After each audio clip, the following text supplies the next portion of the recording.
How's it? Today is Tuesday, February 15th. It's a back squat day.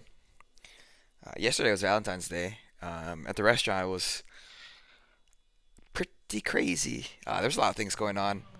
We had like a couple like specials just for Valentine's Day, and because I wasn't in on like I didn't work on Friday. That's when I went to go.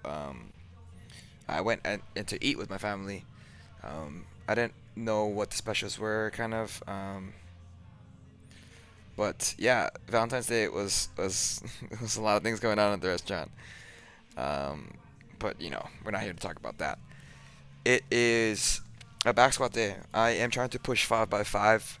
I'm trying to take kind of pick up where I left off last. I did 150 2 weeks ago, not last week because I had the COVID run in, right? So I did 150 for 5 5s 2 weeks ago, and I'm trying to just push to 155 today.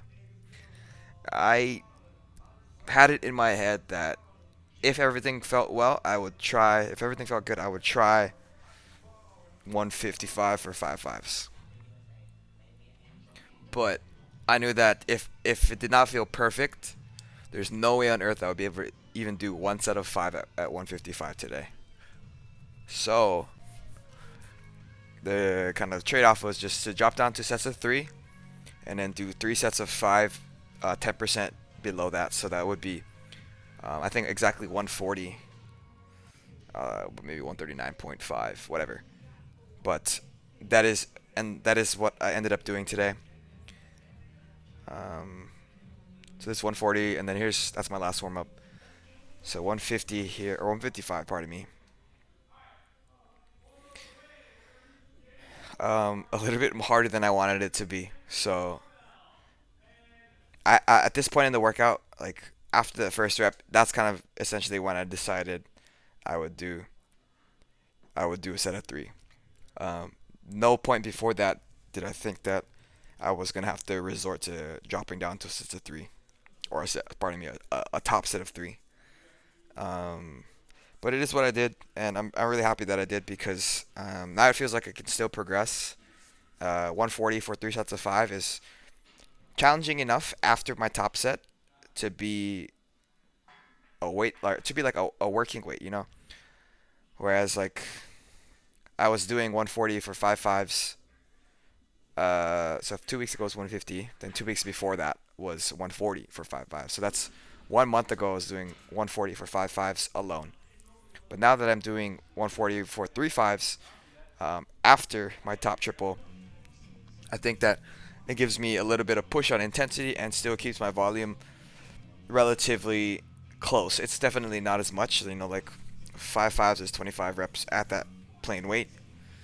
So I'm only getting 15 reps at that weight, but I am also pushing intensity, which you can still consider some volume there for that top triple. So like I'll get 18 total quality reps.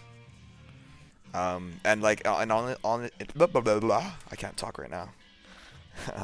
In all honesty, 18 quality reps is probably better than 25 reps where maybe 6 or 7 of those are like really bad. If that makes sense, because I'm gonna be tired towards the end of each of those sets, and like they'll get a little bit sloppier. Um, yeah. Anyway, after that, I did some overhead presses. Another humbling experience, just to keep in line with what yesterday happened. Um, I kind of want to push weights for my overhead press, but my lower back has been giving me a lot of issues, especially with that sort of extended position here, right there, that little, right there. Um, so I'm keeping it relatively light for the time being for um, sets of 8. 60 kilo press is like 132 or 100, yeah, 132 pounds for 8 is, I think that's pretty good. It's not quite 135 for 10, but it's pretty close. So we'll see where I move on with this, if I'll do something else next week or whatnot. Um, I ended up doing dips today, and actually ended up doing my box jumps today, which is first time in quite some time that I did both of them together. I typically don't have a lot of time on Tuesdays because I don't manage my time well, because earlier in restaurant work, And then I ended up usually starting later than I would like to. But in any case, I did my three accessories: my dips, my back extensions, and then my box jumps, and then that was it. Um, Kind of diving back into weightlifting today, or this week. It feels good. So um, yeah, it is what it is. But yeah, that would be it for today. So thank you for watching. Shoots.